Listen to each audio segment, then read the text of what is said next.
আজান হবে, আমি আর কাজে থাকবো না। আজান হবে, আমি আর কারোর সাথে বসা থাকবো না। আজান হবে, আমার বাবু যদি আমার কাছে থাকে, আমি আমার বাবার সাথে থাকবো না। আজান হবে, গোটা পৃথিবীর কোনো ব্যক্তি যদি আমাকে ডাকে, ওই ডাকে সাড়া দেব না, আগে আমি আল্লাহর ডাকে সাড়া দেব। Rose TV 24. Enjoy by listening to the Holy Quran. মুসলমান অর্থ, টাকা পয়সা আর পৃথিবীর সম্পদ নিয়ে, পৃথিবীর সম্মান, মর্যাদা, ক্ষমতা নিয়ে মুসলমান নিজেকে বড় মনে করে না। মুসলমান বড় মনে করে ঈমান নিয়ে, আমল নিয়ে। সুবহানাল্লাহ বলেন না?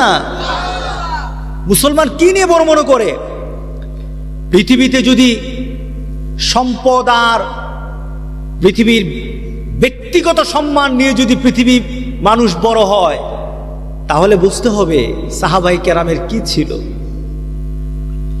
আমার রাসূলের ঘরে কি ছিল।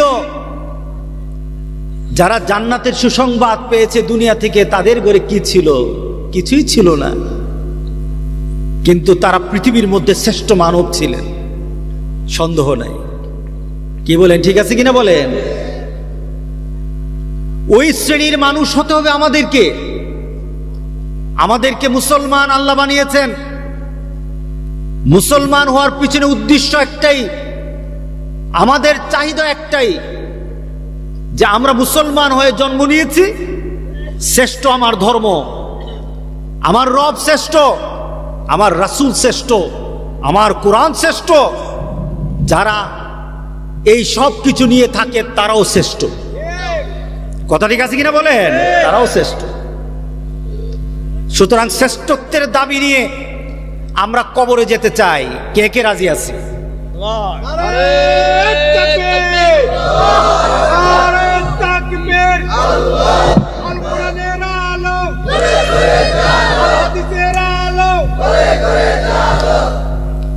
ও মুসলমান,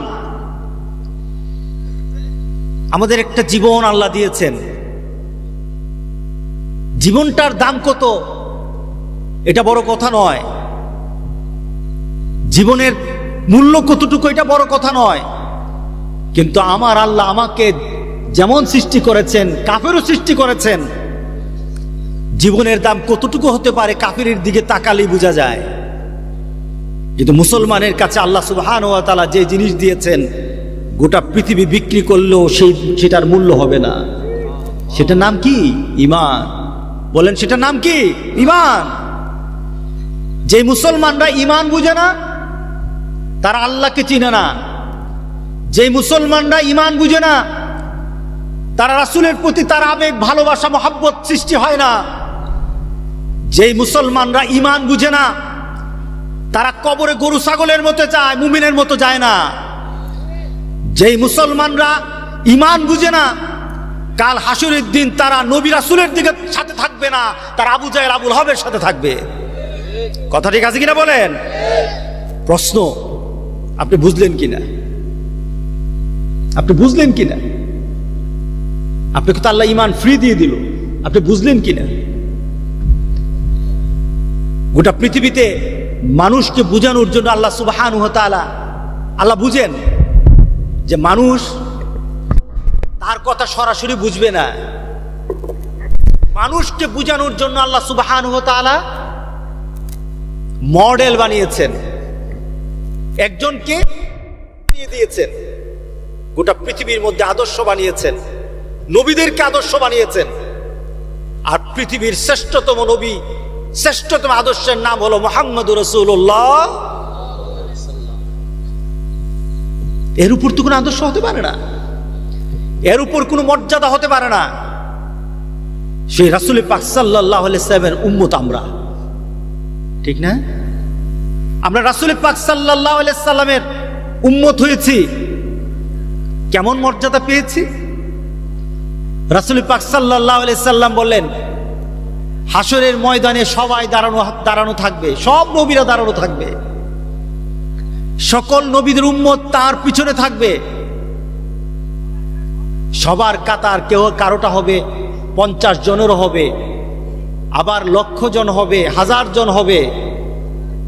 হাসরের ময়দানে আমার উম্মতের কাতারটা সবচেয়ে বড় হবে। আমার উম্মতের কাতার সবচেয়ে বড় হবে, আমি তার জন্য গর্ব করি না। ও আমার উম্মতেরা, যতক্ষণ পর্যন্ত জান্নাতে তোমার নবী না ঢুকবে ততক্ষণ পর্যন্ত জান্নাতে কেউ ঢুকবে না।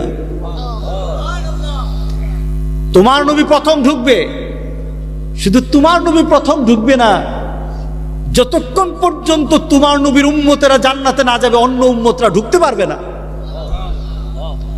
আমাদের মর্যাদা বাড়লো না কমলো? হ্যাঁ, হাসরের ময়দানে সকল নবীদের একটা সিম্বল হবে, একটা চিনে নেওয়ার মতো একটা চিহ্ন থাকবে। সব নবীদের উম্মত চিনা যাবে, উম্মতে মুহাম্মদের চিনা যাবে। সুবহানাল্লাহ বললেন না? রাসূল পাক সাল্লাল্লাহু আলাইহি সাল্লাম বললেন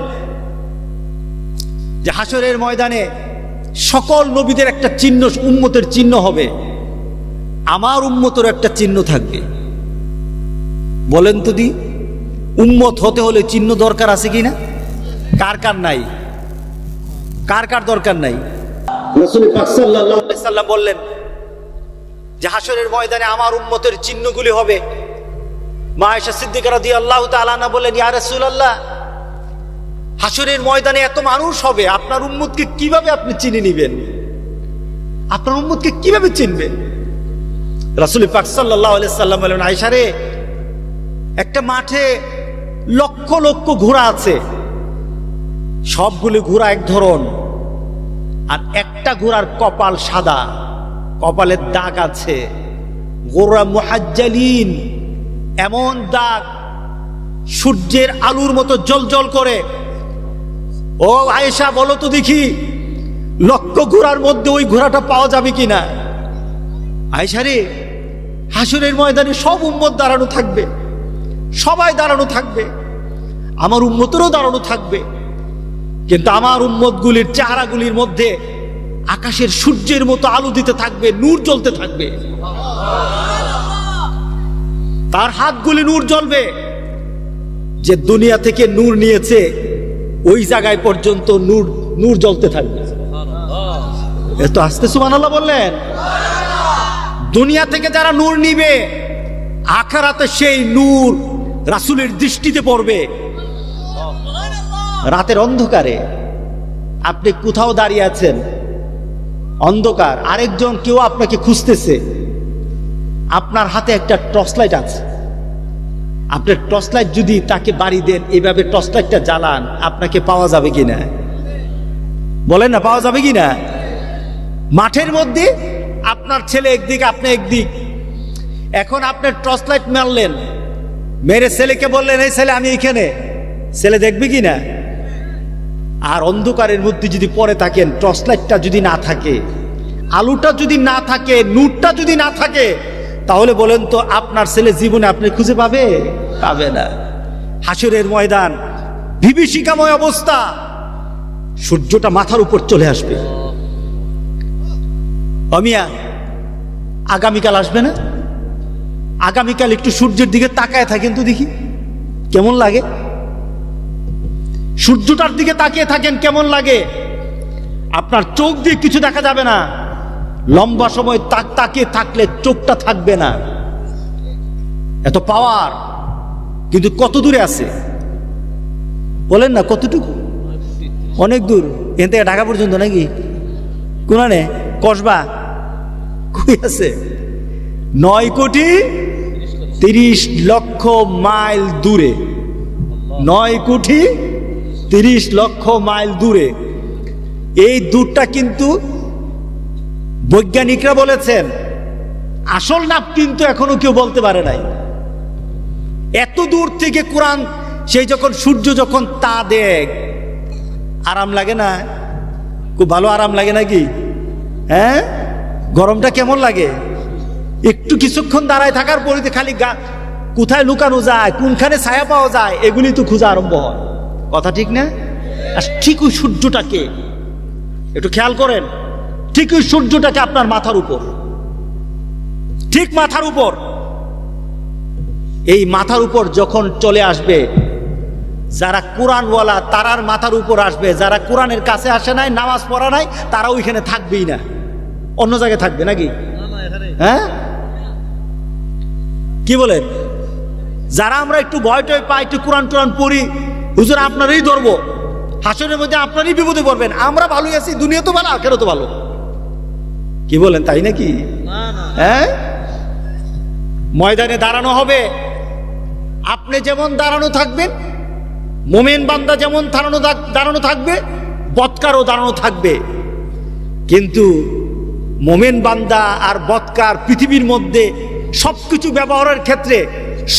ব্যবহারের ক্ষেত্রে গুণগত মান এক ছিল। আমি এখন ভাত খাইলাম কার বাড়িতে? সেলিম ভুইয়ার বাড়িতে, ভুইয়া সাহেবের বাড়িতে ভাত খাইলাম। এখন আমি যখন মুরগি খেলাম, মুরগের গুস্ত খেলাম, আমার জিহ্বায় যেই মজা, যে নামাজ পড়ে না তার জিহ্বায় কি আরেক মজা? বলেন নাকি? একই মজা। খেজুর গাছের রস, নারিকেল গাছ, খেজুর গাছের রস শীতকালে মজা না? এটা কি আমার জন্য এক মজা, আরেকজনের জন্য আরেক মজা? মালিকের জন্য এক মজা, সুরের জন্য এক মজা, নাকি সব এক মজা? হ্যাঁ, সবার এক মজা। ওই সূর্যের আলো দুনিয়াতে আমার জন্য যেমন আপনার জন্য তেমন, কিন্তু আখেরাতের ময়দানে কিন্তু তা হবে না। মুমিনের জন্য মুমিনের অবস্থা হবে, মুমিনের জন্য আল্লাহ সুবহানাহু ওয়া তাআলা তার তাপকে তার সহনশীল পর্যায়ে নিবে। বদকার তার বদের আমলের কারণে তার অবস্থা তেমন হবে, তার মাথাটা পর্যন্ত ফেটে যাবে, গরমের তাপে মাথা ফেটে যাবে, মাথার মগজটা পর্যন্ত বের হয়ে যাবে। হাসরের ময়দানে রৌদ্রের তাপে আল্লাহ সুবহানাহু ওয়া তাআলার সামনে সবাই দাঁড়ানো, আল্লাহর সামনে সবার কাছে আজকে উপস্থিত হয়ে গেছে সবাই। এবার বিচার আরম্ভ হবে। কোর্টে দাঁড়ানো, বাংলাদেশের কোর্ট না, পৃথিবীর কোর্ট না, আহকামুল হাকিমিন সেখানে বসা। আল্লাহু আকবার। আহকামুল হাকিমিন আল্লাহ সুবহানাহু ওয়া তাআলা তিনি একজন চূড়ান্তভাবে মালিক ইয়াউমিদ্দিন হয়ে বসে আছেন। তিনি বিচার ফায়সালা আরম্ভ করবেন, বিচার আরম্ভ করবেন। বিচারের অবস্থা আল্লাহ সুবহানাহু ওয়া তাআলা, একটা মানুষ যখন পৃথিবীর কোনো হাইকোর্টে যায়, পৃথিবীর সামান্য কোনো জজ কোর্টে যায়, নিম্ন কোর্টে যায়, তখনই তার কোনো হুঁশ থাকে না। যখন আল্লাহর সামনে সবাই উপস্থিত হয়ে যাবে আর সামনে দেখবে দুজকের আগ গর্জন, বেহেশতের জন্য বেহেশতেরা দেখতে থাকবে বেহেশতের প্রতি, দুজকের গর্জনগুলি তাত্তালিউ আলাল আফইদা, প্রত্যেকটি মানুষের কলিজার মধ্যে গিয়ে তার আঘাত করবে, তার কলিজার মধ্যে গর্জনগুলি আঘাত করবে। নবীরা পর্যন্ত দুজকের আগুনের আওয়াজ শুনে ভয় পেয়ে যাবে। এটা হলো হাসরের ময়দান। নবীরা পর্যন্ত ভয় পেয়ে যাবে দুজকের আগুনের আওয়াজের। সেই অবস্থায় আল্লাহ সুবহানাহু ওয়া তাআলা একটা ডাক দিবেন হাসরের ময়দানে, ও মুসলমান, কবর কিন্তু আপনার বেশি দূরে না, একটা শ্বাস ভিতরে নিলেন, হয়তো কবর ওই শ্বাসের মধ্যেই কবর হয়ে যেতে পারেন। আরেকটা শ্বাস ফেলে দেওয়ার পর নতুন কোন শ্বাস হয়তো আপনার ভাগে জুটবে না, আপনার কবরটা কিন্তু অতি নিকটে। কেউ যদি বলে কখন কিয়ামত হবে, ফাকাদ কামাত কিয়ামাতাহু, মান মাতা ফাকাদ কামাত কিয়ামাতাহু, যে মরল তার কিয়ামত হয়ে গেছে, কিয়ামত আরম্ভ হয়ে গেছে, তাকে নতুন কিয়ামত আর হবে না, তার জন্য তার দেহের কিয়ামত হয়ে গেছে, আবার আরেকটা কিয়ামত হবে। 4 ধরনের কিয়ামত আছে। ওই কিয়ামত যখন আরম্ভ হয়ে যাবে, সবাই এখন বিভীষিকাময় অবস্থা সৃষ্টি হয়ে যাবে আল্লাহর দরবারে উপস্থিত। এখন তো বিচার হবে। কিসের বিচার হবে? কিসের বিচার হবে? ফামান ইয়ামাল মিসকালা যাররাতিন খায়রান ইয়ারা ওয়া মান ইয়ামাল মিসকালা যাররাতিন শাররান ইয়ারা। মাবুদ সুবহানাহু ওয়া তাআলা কোরআনে কারিমে আমাদেরকে জানিয়ে দিলেন তোর বিচার আমি কেমন ভাবে করব। রাতের আধারে গোটা পৃথিবীর কেউই দেখে নাই, তোর স্ত্রীও দেখে নাই, গোটা পৃথিবীর কেউ তোকে দেখে নাই। রাতের আধারে এমন একটা কাজ করেছস, মনে মনে চিন্তা করেছস, কেউই দেখে নাই। আল্লাহ বলেন ওইটা তোর হাসুরের দিন দেখাইয়া দেব। হাসুরের দিন গোটা পৃথিবীর মানুষের সামনে ওই কথাটাও দেখাইয়া দেব। রাতের অন্ধকারে, রাত্রের বেলা শুয়ে শুয়ে, বিছানায় শুয়ে শুয়ে তুমি আরেকজন মানুষের জন্য তুমি খারাপ চিন্তা করেছো। তুমি মানুষের জন্য ভালো চিন্তা করো নাই, খারাপ চিন্তা করেছো। আল্লাহ বলেন তোমার চিন্তা তো কেউই দেখে নাই। পাশে স্ত্রী ছিল, স্ত্রীও টের পায় নাই, কিন্তু আরশের মালিক আমি আল্লাহ কিন্তু টের পেয়ে গেছি। আল্লাহু আকবার। আমি কিন্তু টের পেয়ে গেছি। হাসরের দিন ওই কথাটা পর্যন্ত তোর সামনে উপস্থিত করব। আল্লাহু আকবার বললেন না? আল্লাহকে চিনা দরকার আছে কিনা বলেন? হাসর বোঝা দরকার আছে কিনা বলেন? আল্লাহু আকবার, আল্লাহু আকবার। আফসোস হবে, আফসোস করবেন, আফসোস করবেন। ওই আফসোসের কথা আজকে কোরআনের যে আয়াত তেলাওয়াত করলাম, এই আফসোসের কথা আছে। হাসরের ময়দানে গিয়ে কিছু আফসোস করবে লোক। কি করবে? আফসোস করে করে বলবে, আরে আমি কি করলাম রে, ইয়া লাইতানি কুনতু তুরাবা, আরে আমি কেন মাটি হই না। আজকে আমি কি জবাব দেব আল্লাহর দরবারে? আমি তো কিছু নাই, আমি তো কিছু করি নাই। আমি আল্লাহর সামনে কেমনে দাঁড়াবো? আমি যদি মাটি হয়ে যেতাম। আল্লাহু আকবার, আল্লাহু আকবার, আল্লাহু আকবার। আমি যদি মাটি হয়ে যেতাম। এভাবে চিৎকার করে করে সবাই বলবে যে আমি যদি মাটি হয়ে যেতাম। আবার কেউ বলবে কাদ্দামতু লি হায়াতি, নিজের আমলনামা দেখবে, নিজের জীবনটা দেখবে। আমি যে বললাম নূর নাই, তার সাথে নূর নাই, তার সাথে নূর নাই। এখন নূর ছাড়া কবরে গেছে, নূর ছাড়া হাসরে দাঁড়াইছে। এখন হাসরের ময়দানে দেখে নিজের মধ্যে নূর নাই। এখন আল্লাহর সামনে কেমনে দাঁড়াবো? প্রস্তাব তো নাই। আল্লাহ তো আমার দিকে তাকাবে না, রাসূল তো তাকাবে না। যে রাসূল পাক সাল্লাল্লাহু আলাইহি সাল্লাম বলেছেন সব উম্মতের একটা সিম্বল হবে, একটা চিহ্ন হবে। আমার উম্মতেরও সিম্বল হবে, একটা চিহ্ন হবে। সেটা হবে তার চেহারাটা সূর্যের আলোর মতো জ্বলজ্বল করতে থাকবে। কালো চেহারা থাকবে না, কালো চেহারা থাকবে না। এত সুন্দর চেহারা হবে, আকাশ সূর্য পর্যন্ত ম্লান হয়ে যাবে। মা আয়েশাকে বললেন, আয়েশা রে, আমি আমার উম্মতকে চিনে নেব। তাদের চেহারাগুলি যখন জ্বলজ্বল করতে থাকবে তখনই চিনে নেব তারা আমার উম্মত। এত আস্তে সুবহানাল্লাহ বলেন। এটা সুবহানাল্লাহ বলে কে খুশি হয়? আর যত মিছিল মিটিং করতেছেন, কে খুশি হবে? নেতা খুশি হবে, কেন কেউ খুশি হবে। রাগ করবেন না, কোন নেগেটিভ সেন্সে বলতেছি না। আপনার নেতা আপনার প্রতি খুশি হবে, যে কোনো ধরনের নেতা খুশি হবে। এই খুশিটা আপনি কি পাবেন বলেন তো? আর আল্লাহরে যদি খুশি করতে পারেন কি পাবেন বলেন তো দেখি? সুবহানাল্লাহ বললেন না? এই জবানের মধ্যে যত, রাসূল পাক সাল্লাল্লাহু আলাইহি সাল্লাম বলেছেন সুবহানাল্লাহি ওয়ালহামদুলিল্লাহ ওয়া লা ইলাহা ইল্লাল্লাহ আল্লাহু আকবার, যে এই তাসবিহগুলি জপবে তার তাসবিহর সাথে সাথে জান্নাতে তার জন্য একটা গাছ লাগানো হবে। এত আস্তে সুবহানাল্লাহ, জোরে বলেন সুবহানাল্লাহ। আচ্ছা, জান্নাতের গাছগুলি ছোট না বড়? কত বড়? হ্যাঁ, জান্নাতের একটা গাছ এত বড় হবে, একটা গাছ, যে একটা গাছের ছায়া এত বিশাল হবে। ছায়াটা, গাছের ছায়াটা, বট গাছের ছায়া আছে না, বিভিন্ন গাছের ছায়া আছে না, ছায়াটা এত বড় হবে। একটা ঘোড়াকে যদি ছায়ার এক প্রান্ত থেকে আরেক প্রান্ত পর্যন্ত ছেড়ে দেওয়া হয়, ঘোড়াটা চলতে আরম্ভ করবে। ওই ঘোড়াটা 100 বৎসর পার হয়ে যাবে, গাছটার ছায়া শেষ করতে পারবে না। এত আস্তে সুবহানাল্লাহ। মান্দার গাছ পালি তো একটু বেশি সুবহানাল্লাহ কইবেন। যদি কোন হুজুর মান্দার গাছ দিব, এখন যদি কইতাম সবাই সুবহানাল্লাহ কইবেন, বাড়িতে গিয়ে দেখবেন মান্দার গাছ আছে, তখন জুড়ে সুবহানাল্লাহ কইতেন। আমি কইতেছি জান্নাতে এত বড় একটা গাছ পাওয়া যাবে, তবু সুবহানাল্লাহ মুখ দিয়ে বাইরে না। আসল কথা হচ্ছে বিশ্বাসই করা হয় না, বিশ্বাসই করতেছেন এত বড় গাছ কইতে পারে কিনা। কি বলেন?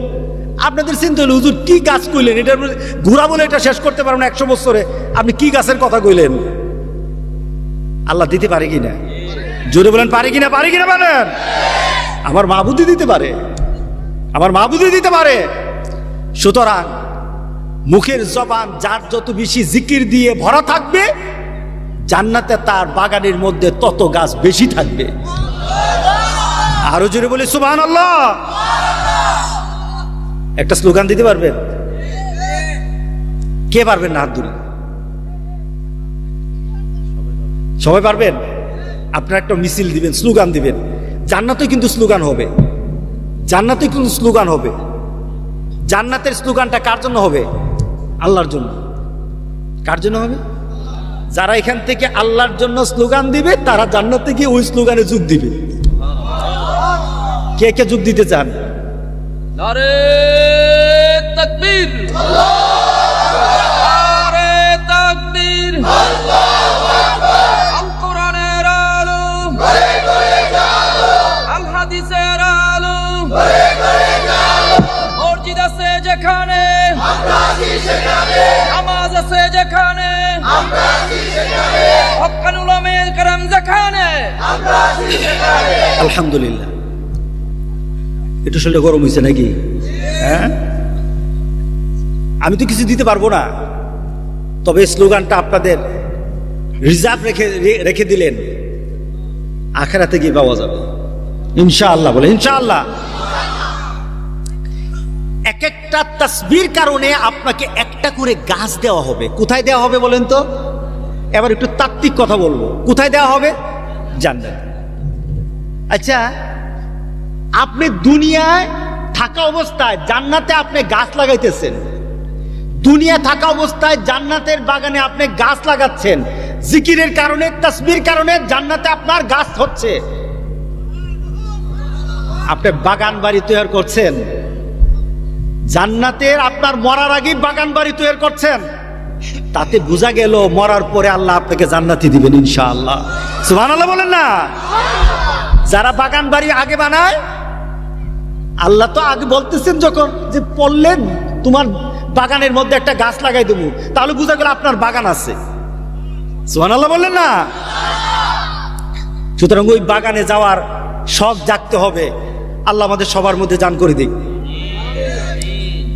রাসূল পাক সাল্লাল্লাহু আলাইহি সাল্লাম আয়েশাকে বলেন, আয়েশা রে, আমার উম্মত গুলো আমি চিনে নেব, এত মানুষ থাকুক কিন্তু আমার উম্মত আমি ঠিকই চিনবো। কিভাবে?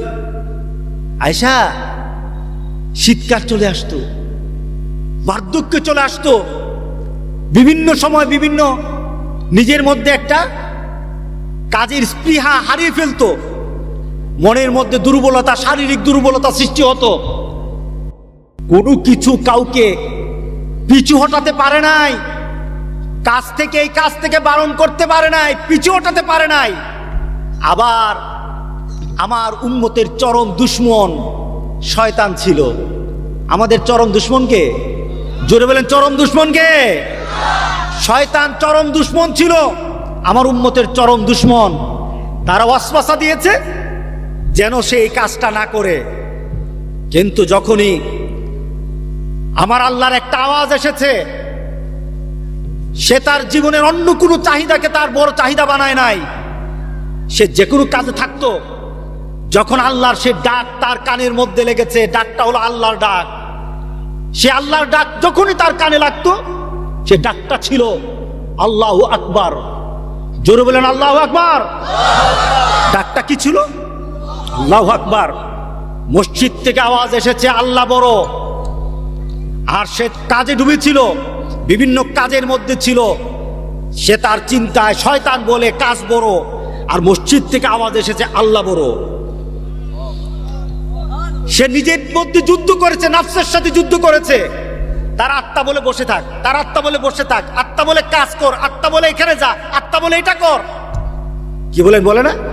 মিটিং এ বসা থাকলে বল মিটিং এ বসা থাক, আগে মিটিং শেষ, এরপরে নামাজ। ঠিক না? আমাদের রিক্সাগুলির মধ্যে অনেক সুন্দর সুন্দর লেখা থাকে, আগে থাকতো ছবি, নায়িকাদের ছবি, নায়িকের ছবি থাকতো না। এখন কিন্তু সুন্দর সুন্দর কথা থাকে। নামাজকে বলো না কাজ আগে, নামাজকে বলো না কাজ আগে, কত সুন্দর কথা।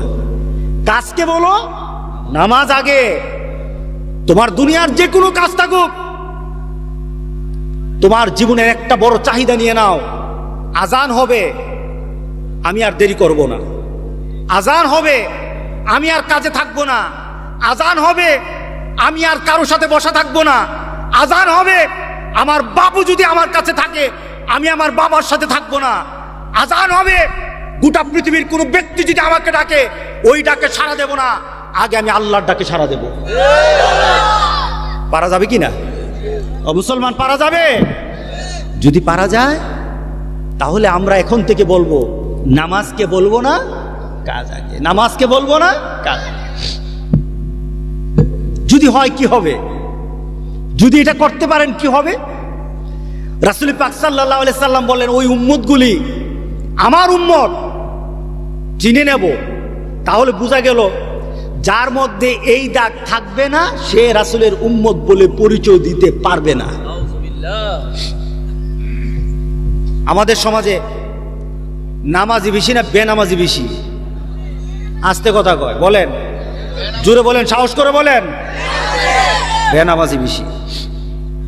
তাহলে এই বেনামাজির অবস্থা কি? তুমি যতই আশিকে রাসূল হও, আশিকে রাসূল, মাশুকে এলাহি, আশিকে পান্দান, সিয়ায়ে দান্দান, কত সমাজের কত আশিকিরা আছে। এই আশিকি দিয়ে কাজ হবে না। তুমি যদি রাসূলের উম্মত বলে পরিচয় দিতে চাও, তোমাকে মসজিদে 5 ওয়াক্ত হাজিরা দিতে হবে। কথা ঠিক আছে কিনা বলেন? যারা দেয় না, আমার দৃষ্টিতে, আপনার দৃষ্টিতে যত বড় উঁচা মনুক আমার সমাজে, আখেরাতে তারা ফকির, মিসকিন, তারা গরিব, তারা তারা তারা লানত প্রাপ্ত, তা এর থেকে আর কিছু না। কথা ঠিক আছে কিনা বলেন? যত বড় কিছু, যত বড় কিছু। ও মুসলমান, আজকে বুঝতে হবে, আমি কি আমাকে বাঁচাতে পারবো কিনা, আমি কি আমার রাসূলের সাথে সম্পর্ক করাতে পারবো কিনা। যদি পারতে হয়, নামাজ লাগবে কিনা? জোরে বলে, নামাজ লাগবে। মা আয়েশা সিদ্দিকা রাদিয়াল্লাহু তাআলা আনহাকে রাসূল বললেন, যারা উযু করেছে, উযু করার সময় কি ধুতে হয়? বলেন, কি ধুতে হয় উযু করতে? ধরুন উযুর অবস্থা ধরুন, এখানে তো 90 জন ভাইয়া যাবেন উযু ধরলে। আর মাহফিলে, আপনার মাহফিলে আর আমু না।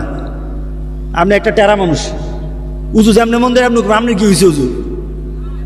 হ্যাঁ, উযুতে কি করতে হয় বলেন? উযুর ফরজ কয়টা সবাই জানেন?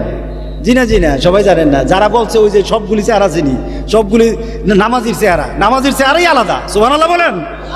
সীমাহুম ফি উজুহিম মিন আসারিস সুজুদ।